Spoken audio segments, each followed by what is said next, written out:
It's the Leylo Show. Hit that subscribe button for me, player. Ali Zoe Adams, fresh out of penitentiary. That's my. Yeah. He just got out. You know, he's been making his rounds with the interviews. He did. I think he did Vlad first. He did Cam Capone. I think there's a couple other people. He was just moving around doing his thing. A couple of Zoes. He did. He did a movie. Went down to Miami. Yeah, he did. He's doing a movie. He did a movie down that way. Man, man. Zoe in that goddamn movie, man. Yeah. That nigga, man. Nah. So, but I forgot about you. Yeah. He did that, but I know what it is. He just getting out. He just moving too fast. He wide open right now. Yeah, all that time he did, he just happy as hell to get the streets right now. Yeah. But nah, that's the same like that shit with 50 and your boy. So Zoe was the reason, or no, Foxy Brown was the reason how you met Zoe. Tell us that story. Because of Jacki-O. They used to go together. Not Foxy Brown. I'm sorry, Jacki-O. Yeah, they used to go together. There was an item. Who? Zoe and Jacki. Zoe and Jacki-O used to. Yeah, there was an item. Okay. I don't think they ever said that this my girlfriend, that's my boyfriend. I don't know if it was titled that way. Mm-hmm. I'll just say that's how I met them. Right. Because I always stay at Jackie's house. Mm-hmm. And when I get as soon as I get the Pembroke Pines where she lived at in Lauderdale, mm-hmm. he would be coming around.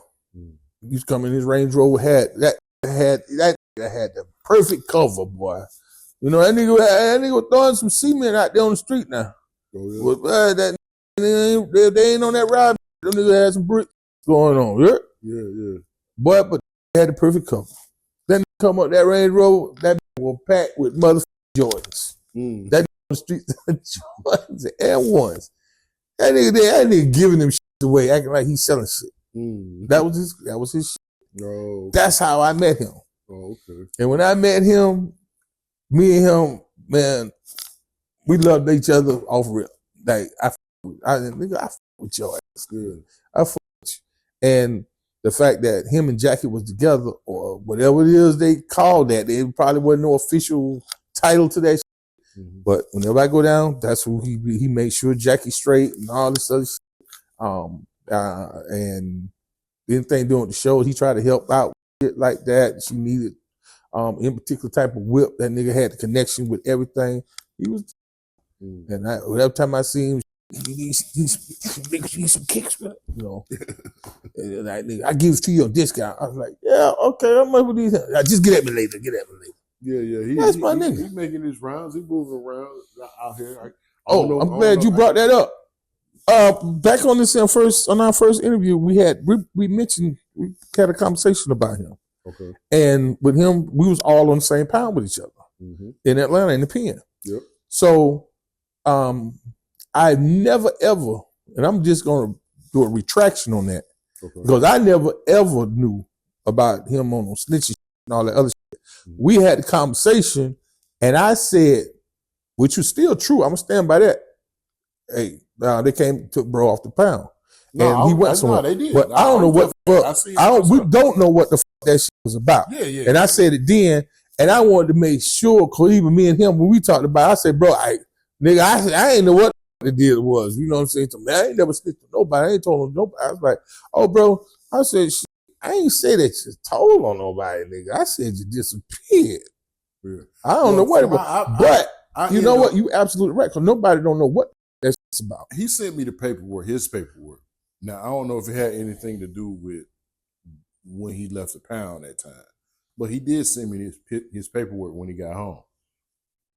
And I'll say this, after reading, I think by the time they got him, they had already got a bunch of other people who had already told on, from what I read. And you talking Jimmy Henchman?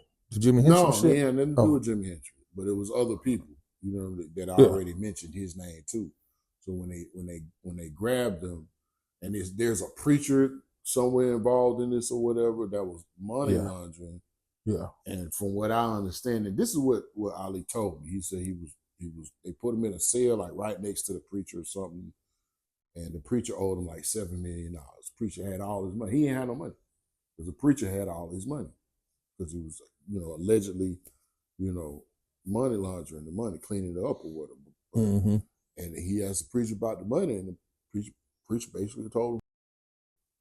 So I guess, at that and the point, preacher told them people about this. Well, the people already had them. They already had, the ups on the money and Zoe. They already made the connection for what I understand. Oh. And once the preacher told Zoe, I guess Zoe just like, oh, okay, that what we done? All right, and you did what it is. You know what I'm saying? So, but other than that, like I don't know, I ain't reading nothing about him saying nothing about Jimmy Henchman or all that shit was just really kind of like, it was coincidental. Like when he got taken off, wherever, went up north or whatever, and he had to deal with trying to get that cleared up with him. Mm-hmm. And just so happened, Jimmy Henchman, they jammed his ass up, but that was his boy though. Yeah. That was his boy. And that it was just easy to start assuming shit. And I should have never even said about that. But number one, I didn't know. And that's why I said, well, I don't know what really happened, but that's my thing. Yeah. And you would have known more than I would, because that was the Florida car, that was Miami car, that's Zoe car. Like I'm in Atlanta, you know what I'm saying? So I wouldn't have known anything about it anyway. Yeah. Other than what he telling me. But Zoe, to me, be certified. That's my. We talk to each other every other day now, and it's like I was supposed to shoot down with him and met him up north, in my truck. And I was supposed to hook up with him. Zoe, my nigga, from the time with me meeting him with Jacki till we was locked up, and when I came on the pound, I was on some stiff neck. But I'm already mad at the motherfucker. I just came off of diesel therapy, so I'm already just happy to get on the pound and shit. And I hear my name, Lotto, that's Lotto. 3 or 4 people yelling my name. I'm like, nigga, who all these motherfuckers convicts calling my name? Yeah. I'm going to the laundry. All y'all was on the fence. Yeah. And I looked at him. He was like, man, I was like, who the fuck that is? He said, man, it's Zoe. I was like, Zoe. I didn't know he was locked up. Yeah, nobody knew that. I didn't know he was in there. I was like, damn. He said, man, nigga, after you get settled, come out, man, the car got a bag for you. And I was like, I think I was right up for that. I seen that. Yeah. I was like, all right, man. As soon as I got to the dorm, after I left laundry, got all dressed out, went and did my shit, got my room, came on out, and been me out. We chopped it up from there, and I was like, I'm at home now. I felt comfortable in him. Yeah. But that's the thing with Zoe. And I'm happy he doing his thing. I seen a nigga all dressed out in his Louis Vuitton and shit like that. I said, yeah, Prince has arrived. Yeah. It's the Leylo Show. Hit that subscribe button for me, player.